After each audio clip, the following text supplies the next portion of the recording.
አንዳንድ ጉዳዮች ለምሳሌ በአዋጅ የተቀመጠው ለአካል ጉዳተኞች መረጃ እንዲደርስ የማድረግ ላይ ያሉ የህግ ጥሰቶች አሉ።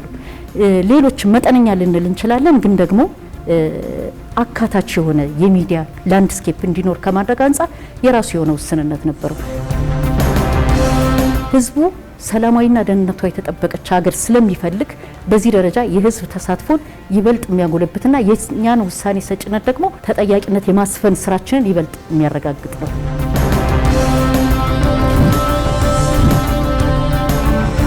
አዲስ የፎረንሲክና የስነ ምረዛ ምርመራ የልህቀት ማዕከል በዳግማዊ ምኒልክ ሆስፒታል ተጀምሯል። ተሟላ ያልዘመነ የአስክሬን ምርመራ አሰራርን በማስቀረት ወደ ሳይንሳዊ በቴክኖሎጂ የተደገፈ አገልግሎት መስጠት መሸጋገራችንንም ያበስራል። ህግን ተደራሽ ማድረግ ፍትሃዊነትን መድረስ ምንችል ከሆነ አንዱ የማከመው ማዳኛ እጃችን ነው።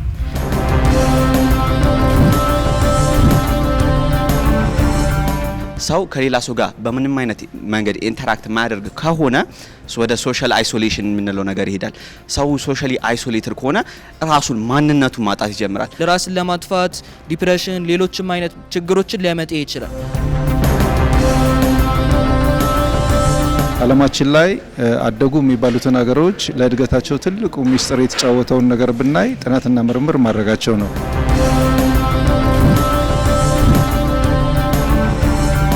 ሄዝቦላህ በአሜሪካ አሸማጋይነት በእስራኤልና በሊባኖስ መንግስታት መካከል የተደረሰውን የተኩስ አቁም ስምምነት እንደማይቀበለው ይፋ አድርጓል። የሄዝቦላህ መሪ ናይም ቃሲም ስምምነቱን የምንቀበለው እስራኤል ሙሉ ለሙሉ ጦሯን ከሊባኖስ ስታስወጣ ነው ማለቱ ተሰምቷል። የጉዳይ በሊባኖስና በእስራኤል መካከል ሌላ ውጥረት ሊፈጥር ይችላል የሚል ስጋትንም ጋርጧል። ወደ ሌላ መረጃ ስናልፍ የቻይናው ፕሬዝዳንት ሺጂፒንግ ወደ ሰሜን ኮሪያ ሊያቀኑ መሆናቸው ተሰምቷል። እነዚህንና ሌሎች መረጃዎችን አካተን ከውጭ በዝርዝር በኤንቢሲ ማታ በስፋት የምንመለከታቸው ጉዳዮቻችን ይሆናሉ። ቀደም ሲል የሰማችኋቸውንና ሌሎች በርካታ ሀገራዊና ዓለም አቀፍ መረጃዎችን በምሽቱ ኤንቢሲ ማታ ወደ እናንተ እናደርሳለን። ከኤንቢሲ ማታ ጋር አብራችሁ እንድታመሹ እንጋብዛለን።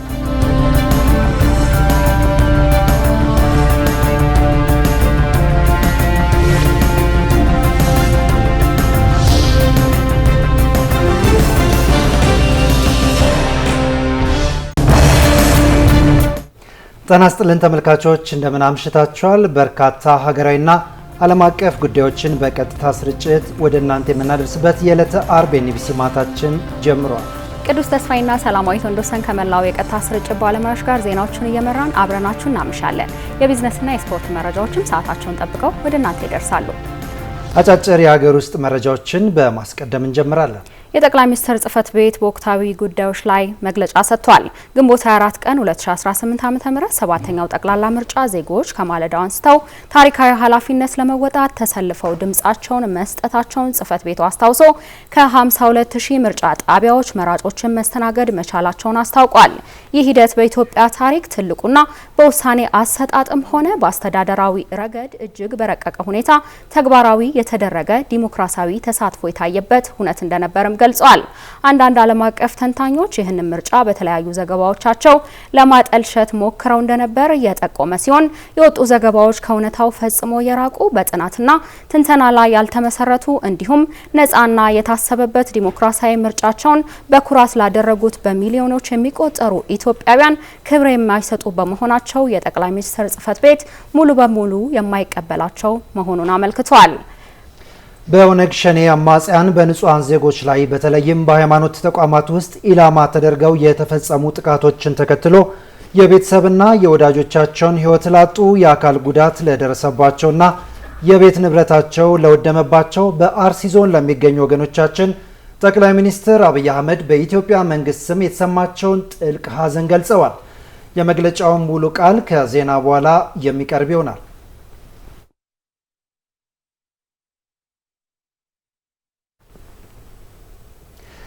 ጠቅላይ ሚኒስትር አብይ አህመድ የአዲስ አበባ የወንዞች ዳርቻ ልማት የወንዝ ዳርቻዎችን ከማስዋብ ያለፈ ፋይዳን የያዘ ፕሮጀክት ነው አሉ። ጠቅላይ ሚኒስትሩ በማህበራዊ ትስስር ገጻቸው ባሰፈሩት ጽሑፍ የፕሮጀክቶቹን አስፈላጊነት ልዩ የሚያደርገው ከፍ ያለ ኢኮኖሚያዊና ማህበራዊ ፋይዳ ስላለው ነው ብለዋል።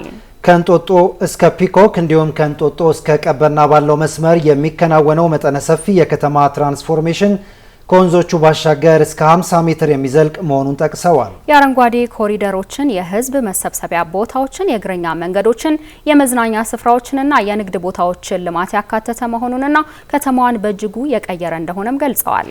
የወንዝ ዳርቻዎቻችን ገጽታና አገልግሎት ከማሻሻል ባለፈ በኮንስትራክሽን፣ በኢንጂነሪንግ፣ በመልክዓ ምድር ውበት ግንባታ፣ በሎጂስቲክስ እና በተለያዩ ዘርፎች ለብዙ ሰዎች የስራ እድል ፈጥሯል ብለዋል። ለሀገር በቀል ተቋራጮች፣ አቅራቢዎችና ንግዶችም እድሎችን አመቻችቷል ብለዋል ጠቅላይ ሚኒስትር አብይ አህመድ።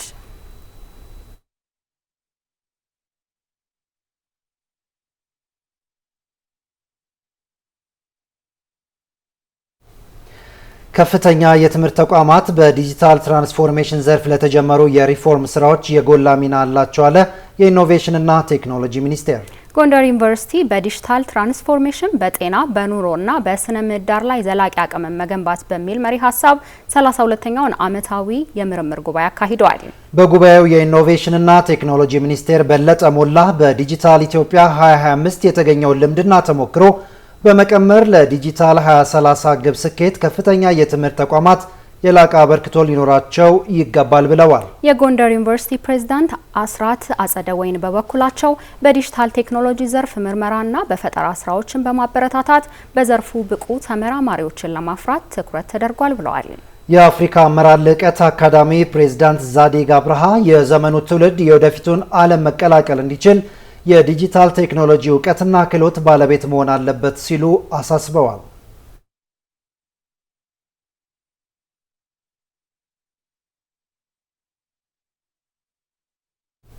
ሴቶች 7ኛውን ጠቅላላ ምርጫ በመራጭነትና በታዛቢነት አበረታች ተሳትፎ አድርገዋል አለ የኢትዮጵያ ሴቶች ፌዴሬሽን። የኢትዮጵያ ሴቶች ፌዴሬሽን ዋና ዳይሬክተር ገነት ስዩም በ7ኛው ጠቅላላ ምርጫ የነበረውን አጠቃላይ የድምጽ አሰጣጥ ሂደትን አስመልክቶ መግለጫ ሰጥተዋል። በመግለጫቸውም 7ኛው ጠቅላላ ምርጫ ሰላማዊና ዲሞክራሲያዊ ሆኖ እንዲጠናቀቅ ፌዴሬሽኑ የበኩሉን ድርሻ ተወጥቷል ብለዋል። የፌዴሬሽኑ አባላት በገለልተኝነት የታዛቢነት ሚናቸውን በአግባቡ እንደተወጡም ተናግረዋል። ፌዴሬሽኑ በ7ኛው ጠቅላላ ምርጫ አጠቃላይ ከ14000 በላይ ታዛቢዎችን በማሰማራት 25384 የምርጫ ጣቢያዎች ላይ የመታዘብ ስራ ማከናወኑን ጠቅሰዋል። ምርጫው ከቀደሙት ምርጫዎች ጋር ሲነጻጸር የሴቶች ተሳትፎ የታየበት መሆኑንም አስታውቋል።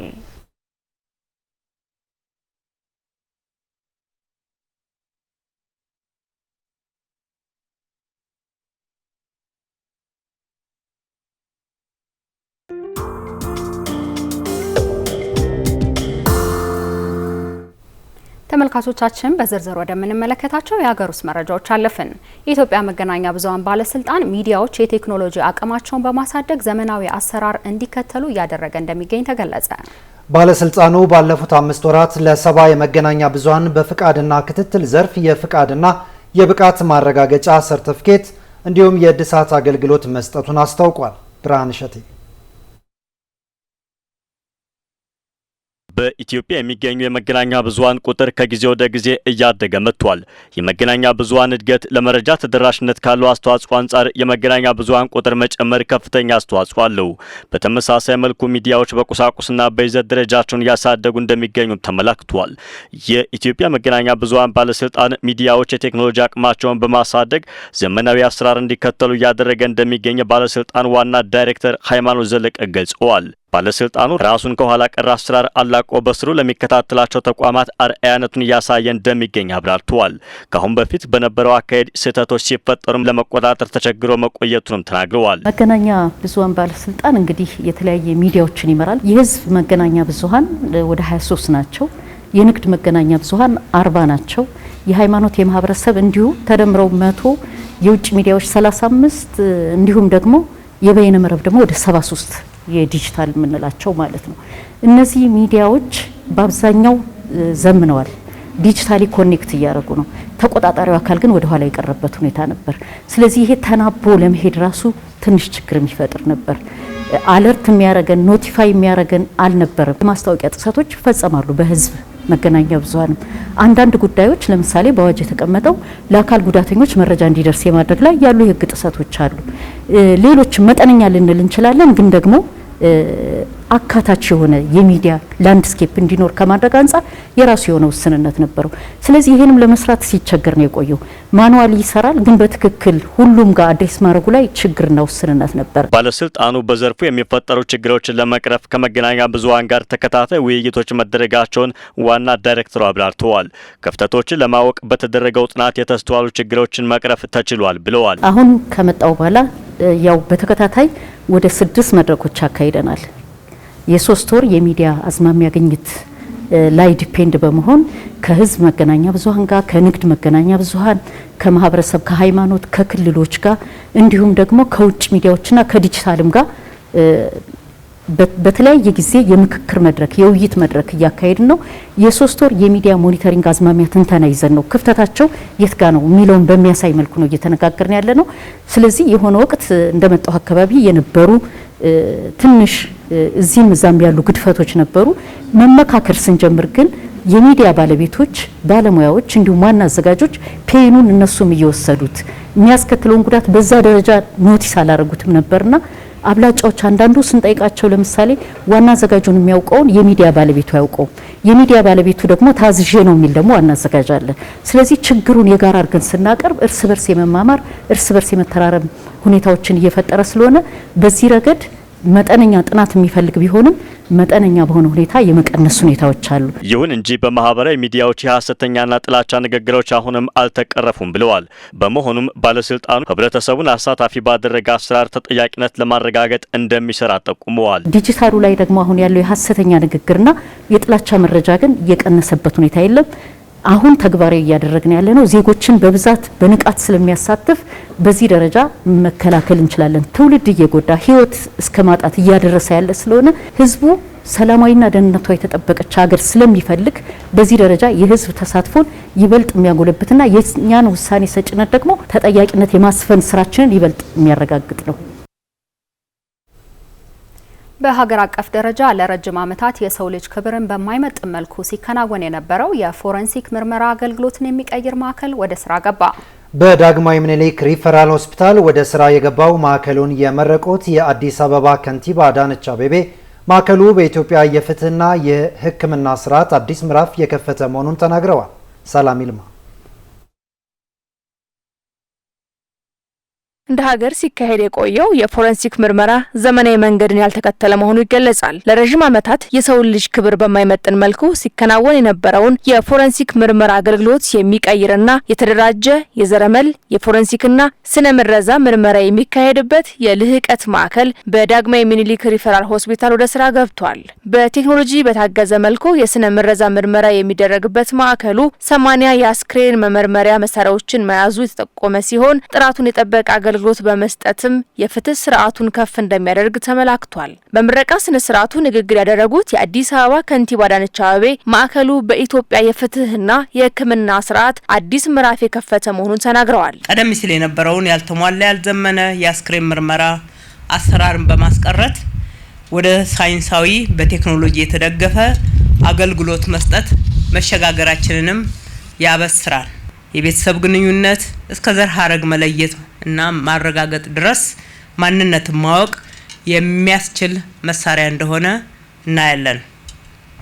ዋነኛ ጥቅሙም በምርመራ የፍትህን ሁኔታና ሂደትን ለማረጋገጥ ለተለያዩ ተቋማት እነኚህ አጋዥ መረጃዎች ብቻ ሳይሆን ጥራት ያለው መረጃዎችና ማስረጃዎችን እንዲያገኙ ፍትህን በላቀ ሁኔታ ማረጋገጥ የሚያስችላቸውን ውጤት ያግዛቸዋል።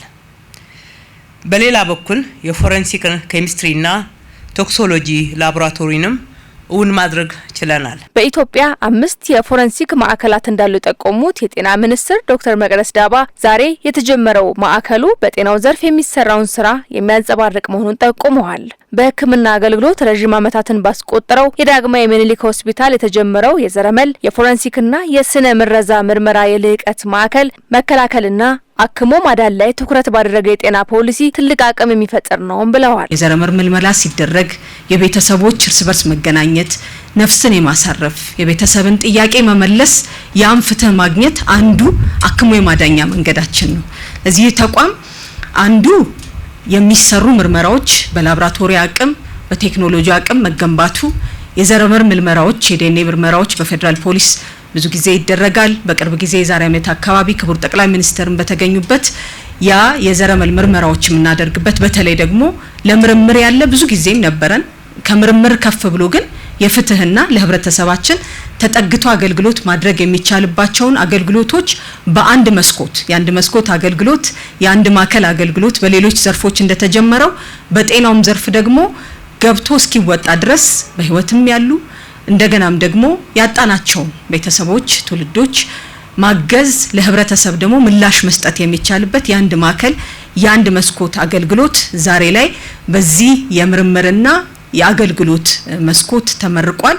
ይህ እንግዲህ ለሀገራችን ትልቅ ግብአት ይሆናል። የምርመራ የልህቀት ማዕከሉ ጠንካራ የፍትህ ስርዓትን ለማጠናከርና የተሟላ የአስክሬን ምርመራን ለማካሄድ እንዲሁም የዘረመል ምርመራ ለማድረግ የሚወጣን ከፍተኛ የውጭ ምንዛሬ የሚያስቀር መሆኑ ተገልጿል። የዲኤንኤና የሰው መለያ ቴክኖሎጂ አገልግሎትን እንዲሁ ለአገልግሎት ማብቃታችን በሀገራችን የመጀመሪያው በመሆኑ በርካታ ወጪዎችንም እንግልትንም የሚያስቀር እንደሆነ ሁላችንም እናስተውላለን። ማዕከሉ እዚሁ ሀገራችን ውስጥ የተሟላ ምርመራ ማድረግ የሚችል ሆኖ የተደራጀ ነው። በሀገር አቀፍ ብሎም በከተማ አስተዳደሩ በጤናው ዘርፍ ላይ በትኩረት መሰራቱ ሲገለጽ ዘመናዊ ግዙፍ ሆስፒታሎችን መገንባትና ነባር ሆስፒታሎችን ከማሳደግ አኳያ ስራዎች መሰራታቸውን የተገለጸው ለጤናው ዘርፍ ልዩ ትኩረት በመስጠት ሰፊ ስራዎችን ያከናወነ ሲሆን ከነዚህ መካከል ዘመኑን የዋጁ ግዙፍ አዳዲስ ሆስፒታሎችን መገንባት እና በዘመናዊ የሕክምና መሳሪያዎች ማደራጀት መቻሉ የነባር ሆስፒታሎቻችንን አቅም ከማሳደግ አንጻር ነባር ሆስፒታሎቻችን ከተመሰረቱበት ጊዜ ጀምሮ የነበራቸውን አቅም ከሁለት እጥፍ በላይ ያሳደገ የማስፋፊያ ፕሮጀክት ሳይሆን በሆስፒታሎቻችን ውስጥ ትልልቅ ዘመናዊ ሆስፒታሎችን ገንብተን በዘመናዊ የሕክምና መሳሪያዎች እንዲደራጁ በማድረግ ወደ አገልግሎት እንዲገቡ ማድረግ ችለናል።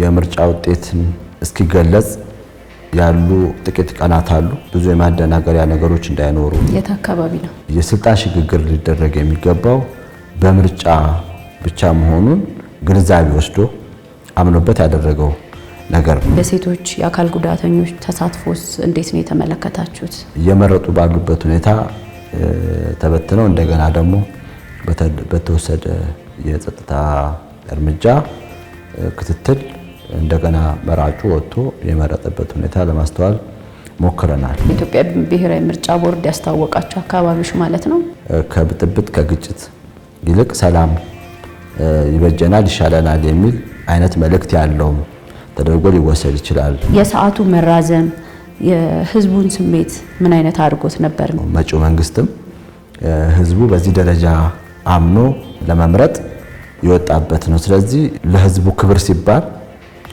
ቀጣይ መንግስት አሳይመንት አለበት ማለት ነው። ልዩ ድጋፍ የሚያስፈልጋቸው የህብረተሰብ ክፍሎች ቅድሚያ የማግኘት ነገር ላይ በግጭት ሁኔታዎች ያተረፍነው የሰው መሞት የዜጎች መሞት ቀጣይ መንግስት ሆኖ የሚመረጠው ፓርቲ የዜጎች ደህንነት ላይ እንዴት መስራት አለበት? ህዝቡ ይበጀኛል ይጠቅመኛል የሚለውን ፓርቲ መርጧል። ውጤቱ አናውንስ ይደረጋል።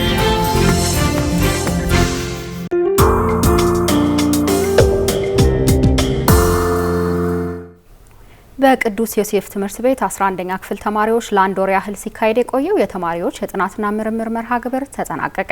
በመድረኩ 35 የጥናት ውጤቶች የቀረቡ ሲሆን መሰል መድረኮች የተማሪዎችን የተግባቦት አቅም የሚያሳድግ እንደሆነ ነው የተመላከተው። አክረም ኑሪያ ወደ ዲፕሬሽን ሊመራው የሚችለው ምንድነው? ዋነኛው ነገር የሰው ከሌላ ሰው ጋር ንክኪ ማጣት ነው። ሶሻሊ ሊሆን ይችላል፣ ያው ፊዚካሊም ሊሆን ይችላል። ሰው ከሌላ ሰው ጋር በምንም አይነት መንገድ ኢንተራክት ማያደርግ ከሆነ ወደ ሶሻል አይሶሌሽን የምንለው ነገር ይሄዳል። ሰው ሶሻሊ አይሶሌትድ ከሆነ ራሱን ማንነቱን ማጣት ይጀምራል። ማንነኝ የሚለው ጥያቄ መመለስ ሊከብድ ይጀምራል ማለት ነው። በዛ ጊዜ አሁን የሆነ ችግር እየተፈጠረበት ከሆነ ሰው ላይ አንድ ሰው ላይ ከዚህ ችግር በምን አይነት መንገድ ለማምለጥ ይችላል የሚለው የአይምሮ አካሉ ማሰብ ማሰላሰል ያቀቷል። ስለዚህ ዋና መውጫ ምንድነው ብሎ የሚታየው ሱሳይድ ነው። ናታን ምትኮ በቅዱስ ዮሴፍ ትምህርት ቤት የ11ኛ ክፍል ተማሪ ነው። ቅዱስ ዮሴፍ ትምህርት ቤት ላለፈው አንድ ወር በተማሪዎች የተዘጋጁ 35 የምርምርና ጥናት ውጤቶች ዙሪያ ሲያካሂድ በቆየው መድረክ ላይ ጥናታቸውን ካቀረቡ ተማሪዎች መካከል ተማሪ ናታን አንደኛው ነው። ጥናታዊ ጽሑፉ በ21ኛው ክፍለ ዘመን ድባቴን ተከትሎ የሚመጡ ራስን የማጥፋት ችግር መንስኤና መፍትሄዎች ዙሪያ ያተኮረ ሲሆን ልክ እንደ ናታን ሁሉ ሚኪያስ አክሊሉም የግዢ ፍላጎት ማደግ እያስከተለ ያለውን ጫና በተመለከተ ያዘጋጀውን ጥናት አቅርቧል። እኔ ከሰው አንሳለሁ፣ ስለዛ እኔ ለምንድን ነው በህይወት የምቆዩ ለመኖር ሰበብ የለኝም የሚለውን ሀሳብ ያመጣል። ራስን ለማጥፋት ዲፕሬሽን፣ ሌሎችም አይነት ችግሮችን ሊያመጣ ይችላል። ከሱ በተጨማሪ ደግሞ ፋይናንሻል ችግሮች ያመጣል። ለመምሰል ሲሞክሩ ሰዎች ወደ ብድር ወደ ፋይናንሻል ችግሮች ይገቡና ራሳቸውን ብቻ ሳይሆን ቤተሰባቸውን ያመሰቃቀላሉ። ላለፈው አንድ ወር በቅዱስ ዮሴፍ ትምህርት ቤት ተማሪዎች የተዘጋጁ 35 የምርምርና ጥናት ውጤቶች ለታዳሚያን የቀረቡ ሲሆን የተመረጡ 4 ርዕሶች በመርሃ ግብሩ መዝጊያ ላይ በተማሪዎች ቀርቧል። የጥናትና ምርምር ፕሮግራም መዘጋጀት ሀገራት ችግሮቻቸውን ለመፍታት ከሚጠቀሙባቸው መንገዶች መካከል አንዱ በመሆኑ እንደሆነ የሚያስረዱት የትምህርት ቤቱ የሁለተኛ ደረጃ ምክትል ርዕሰ መምህር አንዱዓለም መላኩ ይህንን ልምምድ ለማሳደግ እንደሚረዳ ይናገራሉ። ዓለማችን ላይ አደጉ የሚባሉትን ሀገሮች ለእድገታቸው ትልቁ ሚስጥር የተጫወተውን ነገር ብናይ ጥናትና ምርምር ማድረጋቸው ነው። ችግር የትኛውም ዓለም ሀገር ላይ አለ። ያን ችግራቸውን ግን በጥናትና ምርምር ነው የፈቱት። ስለዚህ ሀገራችን ኢትዮጵያም እጅግ በርካታ ዘርፈ ብዙ የሆኑ ችግሮች አሉባት። ይህን ችግር ግን መፍታት ይቻላል። የሚፈታው ደግሞ ተጨባጭ በሆኑ ማስረጃዎች ነው። ያ ተጨባጭ ማስረጃ ደግሞ ሪሰርች ነው።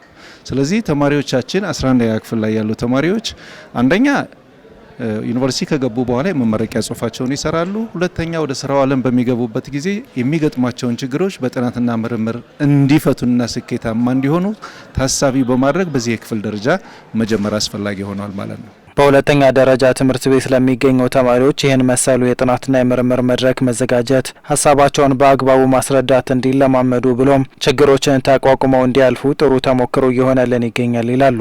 ከዚህም በተጨማሪ በቀጣይ ወደ ከፍተኛ የትምህርት ተቋማት ሲገቡ ጥናትና ምርምር ለማዘጋጀት እንደ ልምድ እንደሚጠቅማቸውም ያስረዳሉ። 11ኛ ክፍል እንደመሆናችንም ያው ዩት ነን፣ ተማሪዎች ነን። ተማሪ ስትራግል ሊያደርግ ይችላል። ስለዚህ ስትራግል የሚያደርግን ተማሪ እንዴት ከሌላ ሰው ጋር መገናኘት እንደሚችልና እንዴት እርዳታ ማግኘት እንደሚችል ለማሳየት ነው ዋና ሀሳባችን የነበረው። አሁን እንደዚህ ማወቃችን አሁን የተሳሳትነውን ስህተት በመቀጠል ዩኒቨርሲቲ ስንገባ እንዳነሳሳት ይረዳናል።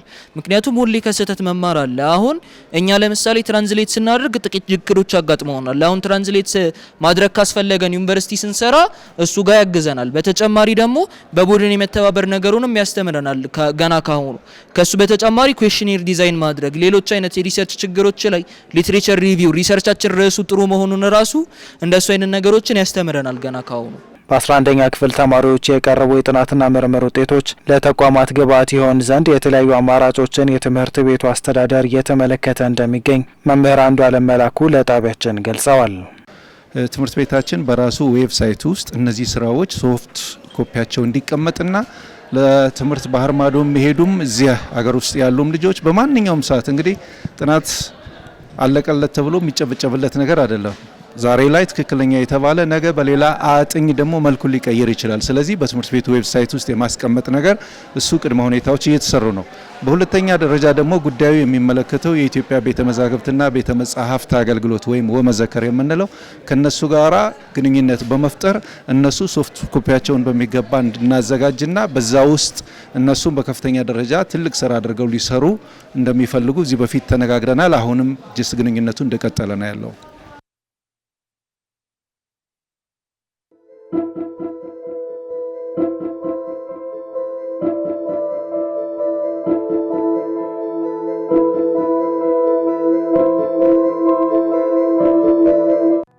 በቂ ገንዘብ ቢኖረኝ ኖሮ የራሴን ቢዝነስ ከፍት ነበር እያለች ታስባለች። እህታችን ህልሟን ተከትላ የከፈተችው ቢዝነስ እንዳሰበችው እየሄደላት አይደለም። ትንሽ ተጨማሪ ብር ቢኖረኝ ኖሮ ቢዝነሴን አሳድግ ነበር ብላ ታስባለች። እሱም ነጋዴ ነው። ደንበኞቹን በአሮጌ ስልኩ ምክንያት በማጣቱ ክፉኛ ተናዷል። ወንድማችን ታታሪ ሰራተኛ ነው። ዛሬ ግን አስቸኳይ ብር አስፈልጎታል። የደሞዙም ቀን በመዘግየቱ የፈለገውን ገንዘብ ሊያገኝ አልቻለም። ሐሳብ አይግባችሁ።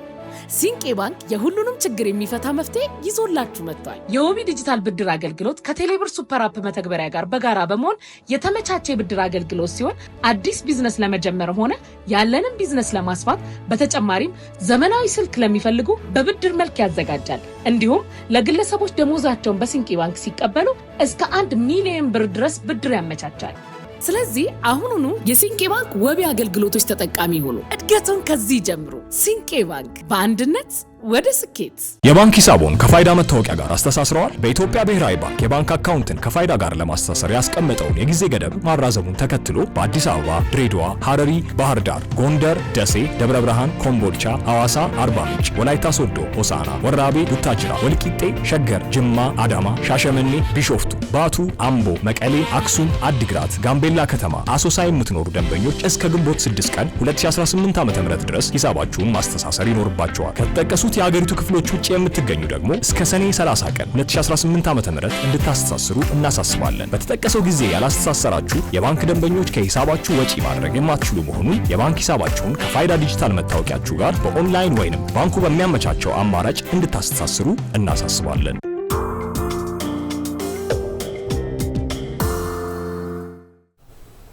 ተመልካቾች የኤንቢሲ ማታን በመከታተል ላይ ትገኛላችሁ። አሁን ደግሞ ከባህር ማዶ ወዳገኘናቸው አጫጭር መረጃዎች ተሻግረናል። የኬንያው ፕሬዝዳንት ዊሊያም ሩቶ የአሜሪካን የኢቦላ ወረርሽኝ ማገገሚያ ማዕከል በናይሮቢ የመክፈት ውሳኔውን ዳግም ተቃወሙ። ኬንያ በአዲሱ የኢቦላ ወረርሽኝ ለተጠቁ አሜሪካውያን ለይቶ ማቆያ የሚሆን ማዕከል በግዛቷ እንዲቋቋም መፍቀዷን ተከትሎ አንድ ማህበር ባቀረበው ክስ እቅዱ በፍርድ ቤት በጊዜያዊነት መታገዱ ይታወቃል። የኬንያው ፕሬዝዳንት ዊሊያም ሩቶ ዛሬ በሰጡት ሀሳብ አሜሪካ ከናይሮቢ በስተሰሜን 200 ኪሎ ሜትር ርቀት ላይ ለአሜሪካውያን የኢቦላ ማቆያ ጣቢያ እንድትገነባ በሚል የመንግስታቸውን ውሳኔ በድጋሚ ተከራክረዋል። ሩቶ ለአንድ ቀን የስራ ጉብኝት ወደ ደቡብ አፍሪካ አቅንተው ከደቡብ አፍሪካው ፕሬዝዳንት ሲሪል ራማፎዛ ጋር ተወያይተዋል። በውይይታቸውም የአሜሪካ መንግስት የኢቦላ ሕክምናና የጤና መሰረተ ልማት እስከ 1.8 ቢሊዮን የኬንያ ሽልንግ ድረስ ደግፎናል ብለዋል። ዘገባው የአፍሪካ ኒውስ ነው።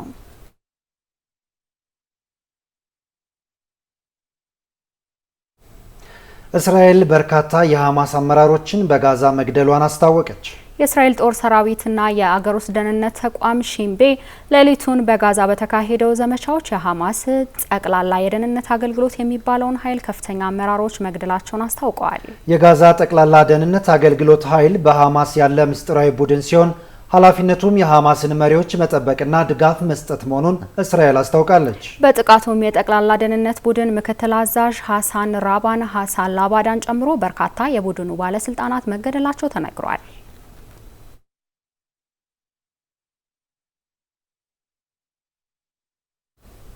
የተባበሩት መንግስታት የዓለም ምግብ ፕሮግራም የመካከለኛው ምስራቅ ጦርነት ሚሊዮኖችን ለረሃብ እያጋለጠ ነው ሲል አስጠነቀቀ። በመካከለኛው ምስራቅ እየተካሄደ ያለው ጦርነት በሚሊዮን የሚቆጠሩ ተጨማሪ ሰዎችን ለረሃብ እንዳጋለጠ ድርጅቱ ገልጿል። የነዳጅና የትራንስፖርት ዋጋ መናር የምግብንም ዋጋ ውድ ሲያደርግ የተከሰተው የገንዘብ እጥረት ድርጅቱ የሚያቀርበውን የምግብ እርዳታ እንዲቀንስ ማስገደዱም ተነግሯል። በአፍጋኒስታን በሶማሊያና በስሪላንካ ያሉ ቤተሰቦች ክፉኛ ከተጎዱት መካከል ሲሆኑ በነዳጅና በምግብ ዋጋ መናር እንዲሁም በገቢ ማሽቆልቆልና በንግድ እንቅስቃሴ መቋረጥ ምክንያት ከፍተኛ ጫና እየደረሰባቸው መሆኑ ተገልጿል። ሁኔታው በዚህ የሚቀጥል ከሆነ በሶማሊያና በአፍጋኒስታን ተጨማሪ በሚሊዮኖች የሚቆጠሩ ሰዎች ከባድ የምግብ እጥረትና ረሃብ እንደሚያጋጥማቸው ድርጅቱ አስጠንቅቋል። ዘገባው የሮይተርስ ነው።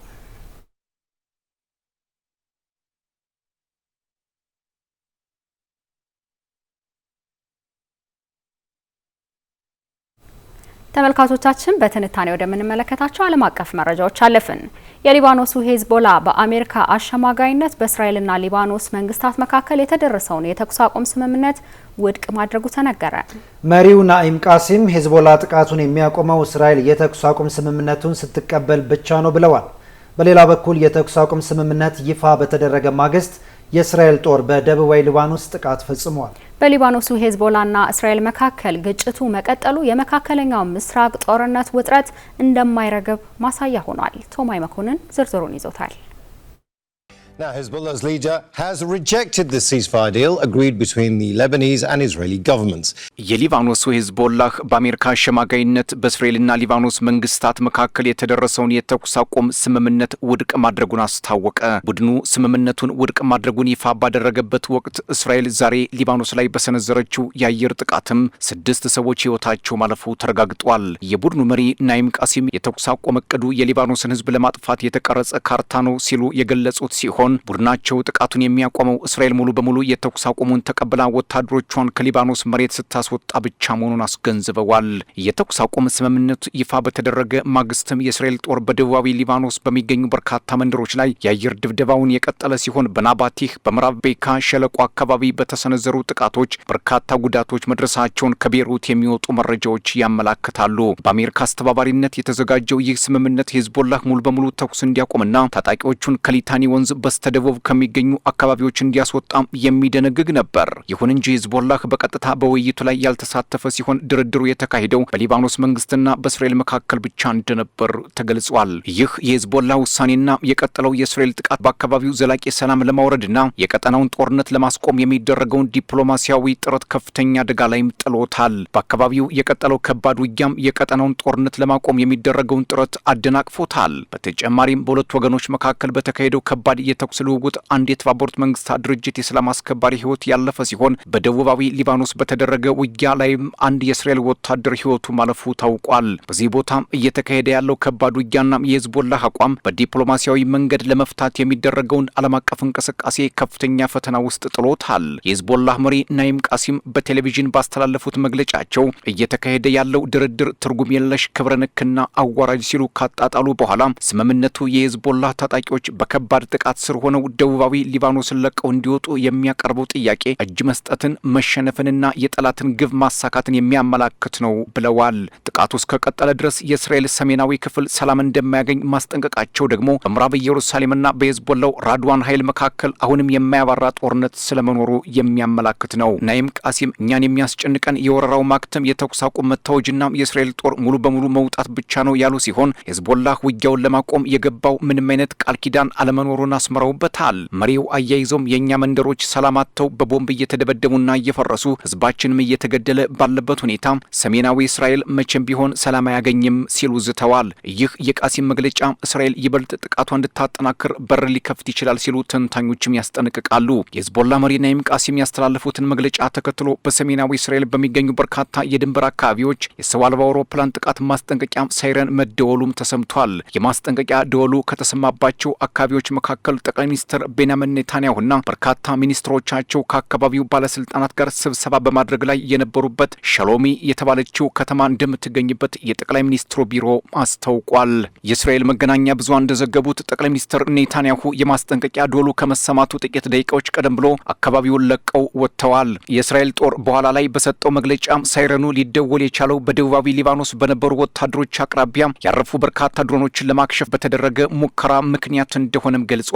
በጥቃቱ ምንም አይነት የሰው ጉዳት እንዳልደረሰም አረጋግጧል። የእስራኤል ጦር ኤታማዦር ሹም ሌተናንት ጄኔራል ኤያል ዛሚር የቀጠለው ጦርነት በሂዝቦላህ የጥቃት ዛቻ ስር ለሚኖሩ የሰሜናዊ እስራኤል ከተሞች ትልቅ ጫና እየፈጠረ መሆኑን ከመናገርም አልሸሸጉም። ይሁን እንጂ እስራኤል በኢራንና ሊባኖስ ላይ ያካሄደችው ወታደራዊ እርምጃ ኢራንንና ሂዝቦላህን ከዚህ ቀደም ታይቶ በማይታወቅ ደረጃ በማዳከም አዲስ የደህንነት እውነታን መፍጠር ችሏል ሲሉ ተናግረዋል። በሌላ መረጃ ከሰሞኑ ከባድ ውጊያ ሲስተናገድባት ከቆየችው የደቡባዊ ሊባኖስ ዲቢን ከተባለች መንደር የእስራኤል ጦር ለቆ መውጣቱን ተከትሎ የሊባኖስ የመንግስት ሰራዊት ከተባበሩት መንግስታት ድርጅት የሰላም አስከባሪ ኃይል ጋር በመቀናጀት ሐሙስ ከሰዓት በኋላ ወደ አካባቢው መንቀሳቀስ መጀመሩን የሀገሪቱ መንግስታዊ መገናኛ ብዙሃን ዘግበዋል። ይህም ከ4 ወራት የእስራኤልና ሂዝቦላ ጦርነት ከተቀሰቀሰ ወዲህ የእስራኤል ጦር ከደቡባዊ ሊባኖስ ግዛት ለቆ ሲወጣም የመጀመሪያው ነው ተብሏል። የእስራኤል መከላከያ ኃይል ከተቆጣጠረው የደቡባዊ ሊባኖስ ክፍል ሲያፈገፍግ ይህ የመጀመሪያው ክስተት ሲሆን ይህም በዲቢን መንደር የነበረውን ከባድ ግጭት እያረገበ ሆኗል።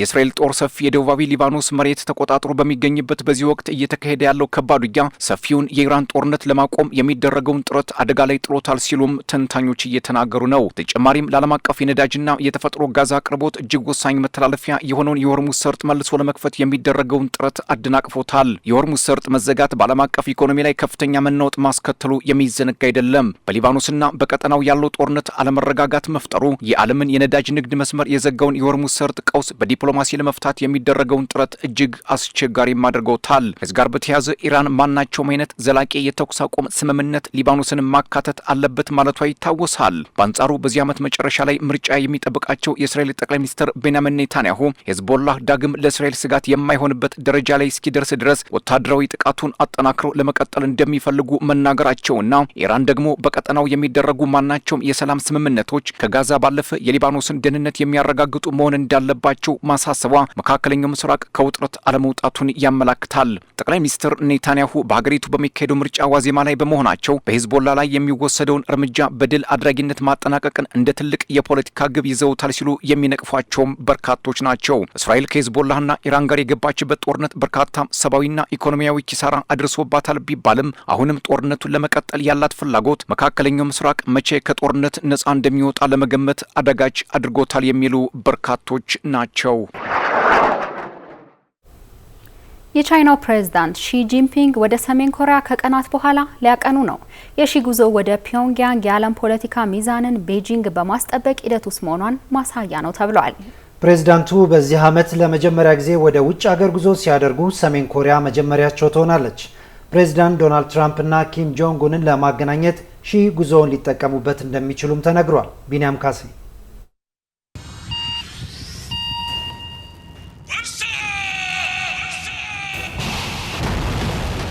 የሀገራት መሪዎች ወደ ቻይና ጉዞ ለማድረግ ይሰለፋሉ። ሺ ጂንፒንግ ደግሞ ወደ ሌሎች ሀገራት እግር የማብዛት ልምድ የላቸውም። አሁን የቻይናው ፕሬዝዳንት ሺ ጂንፒንግ ወደ ሰሜን ኮሪያ በርካቶች ከፖለቲካ እስከ ወታደራዊ ቀጠና ትስስር የዘለቀ ዓለም አቀፍ የዲፕሎማሲ አረዳድ አድርገውታል። ሺ ከፑቲንና ትራምፕ ጋር በተወያዩ ማግስት ወደ ፒዮንግያንግ ፖለቲካዊ አንደምታው ቻይና ከሁሉም ጋር አብራ የምትሰራ በዓለም ፖለቲካ ስርዓት ላይ ሚዛን ጠብቃ አሸማጋይ የሆነች መምጣቷን ያረጋግጥላታል። በእርግጥም ፑቲንን ከትራምፕ ጋር፣ ኪምን ከትራምፕ፣ ፔዜሽኪያንን ከኔታንያሁና ትራምፕ ጋር በአንድ የፖለቲካ መድረክ ላይ ማቆም የሚችል ዲፕሎማሲያዊ አረማመድ ውስጥ ያሉት ሺ ጂንፒንግ እንደሆኑ ማሳያው እጅጉን የበዛ እንደሆነ ይነገራል። Chinese President Xi Jinping will pay a state visit to North Korea next week. ፕሬዝዳንት ሺ ወደ ፒዮንግያንግ የሚያቀኑት ለሁለት ቀናት ሲሆን ሰኞ ይጀምሩታል። ጉብኝቱ ለሺ ጂንፒንግ ከ2019 ወዲህ ለመጀመሪያ ጊዜ በሰሜን ኮሪያ ሆኖ ይመዘገባል። ሺ የአሜሪካና የሩሲያን ጨምሮ በ2026 የ17 ሀገራት መሪዎችን ሲያስተናግዱ እሳቸው ወደ አንድም ሀገር እግራቸውን አላነሱም። ይህ ደግሞ ትኩረቶች ሁሉ ወደ ቤጂንግ ፖለቲካ መሆናቸውን ያሳያል። በተለያየ የፖለቲካ አውድ ውስጥ ያሉ ሰሜንና ደቡብ ጥምረት ውስጥ ያሉ ከቱጃር እስከ ድሃ አገራትን መጋበዟም ፖሊሲዋም ወደ መሀል የሆነ መምጣቱ እንደ በጎ አዲስ የዓለም ስርዓት ግንባታ ጅማሮ ይታይላታል። ቻይና ሺ የመጨረሻ የውጭ ሀገር ጉዟቸው ጥቅምት ሲሆን በኤዥያ ፓሲፊክ ኢኮኖሚ ትብብር ጉባኤ ነበር። ትራምፕንም ያገኟቸው ቡሳን ነው። ምንም እንኳን ሰሜን ኮሪያ በሯን ዘግታ ምን እየሰራች እንደሆነ ለመገመት አዳጋች ለቤጂንግ ጭምር ቢሆንባትም የክፉ ቀናችን መባባላቸውን መቀጠላቸው የአደባባይ ሀቅ ነው። በ2019 በኮቪድ ወቅት ፒዮንግያንግ የቻይናን ድንበር መዝጋቷ፣ በኒውክሌር ጦር መሳሪያ ተደጋጋሚ ሙከራዋ እንዲሁም ከሺ ይልቅ ወደ ፑቲን ያመዘነ ዲፕሎማሲ ለመከተል መሞከሯ በቅርቡ ቤጂንግ ደስተኛ እንዳትሆን አድርጓታል ይላሉ የኢንዶ ፓሲፊክ የፖለቲካ ተንታኞች። ይህ ሁሉ ፖለቲካዊ የሚመስል ውስን ልዩነት አለ ቢባልም ኪምና ሺ በቻይናው የድል በዓል መስከረም ላይ በግዙፉ መድረክ ተገናኝተዋል። ፑቲን ሺና ኪም በአንድ መድረክ በዛ ላይ በድል በዓል ላይ ከፊት ሲታዩ በሰዓቱ የቆራጭ ፈላጮች አሊያንስ ኦፍ ዲክታተርስ ጥምረት የሚል ስም ተሰጥቶት ነበረ። በእርግጥ ምዕራባውያን የቻይናን፣ ሩሲያን፣ ሰሜን ኮሪያና ኢራን መሪዎች በአንድ መድረክ ላይ ሲመለከቷቸው ይደነግጣሉ። ስም ሲያወጡም እንዲሁ ያምባገነን ነው። ሺ ኪምና ፑቲን በአንድ መድረክ አደገኛ መልእክት ለአሜሪካና ለአጋሮቿ የሰሜን አትላንቲክ የጦር ጥምረት ጭምር ተብሎም ነበረ። ሺ ከቀናት በኋላ ወደ ሰሜን ኮሪያ ሲያቀኑ ቻይና በዓለም የጂኦፖለቲካ አካሄድ ውስጥ ራሷን ዳኛ አድርጋ ለማቅረብም ሆነ ለፕላኔቷ ከማንም ጋር መስራት የምትችል በተለያየ የፖለቲካ ጎራ ውስጥ በሰፊ ልዩነት ያሉ ሀገራትን ማገናኘት የምትችል ኃይል መሆኗን ለማሳየት በጎ አጋጣሚ ታደርገዋለች። የቻይና የውጭ ጉዳይ ሚኒስቴር ቃል አቀባይ ማኦ ኒንግ ፒዮንግያንግና ቤጂንግ የሆነ ነገር ሲያደርጉ በሁለቱም ወገኖች በኩል የጋራ ጥቅምን ማስከበር እንዲሁም ለቀጠናው መረጋጋትና ሰላም ሰላም ነው ብለውታል። ሺ በአሁኑ ሰዓት ለምን ወደ ሰሜን ኮሪያ ለማቅናት ወጣኑ የሚለው በተለያየ መንገድ ጥያቄ የሚያስነሳ ነው። ምናልባትም ኪምንና ትራምፕን ሊያገናኙ ሊያደራድሩ ወይስ በኤዥያ ፓሲፊክ ሁነኛ አጋሮች ለፒዮንግያንግኛ ለማለት ምላሹ አሁንም በጥርጣሬ መልክ ብቻ የሚታይ ነው። ፕሬዚዳንት ዶናልድ ትራምፕ በመጀመሪያው ዙር የስልጣን ዘመናቸው በሲንጋፖር ሰኔ 2018፣ በቪየትናም 2019፣ በኮሪያ ከወታደር ነጻ ቀጠና ሰኔ 2019 ኪም ጆንግ ኡንን ለ3 ጊዜያት ያህል አግኝተዋቸዋል። ትራምፕ ደግሞ ወደ ዋይት ሀውስ ሲመጡም ይህን ታሳቢ አድርገው ነበር።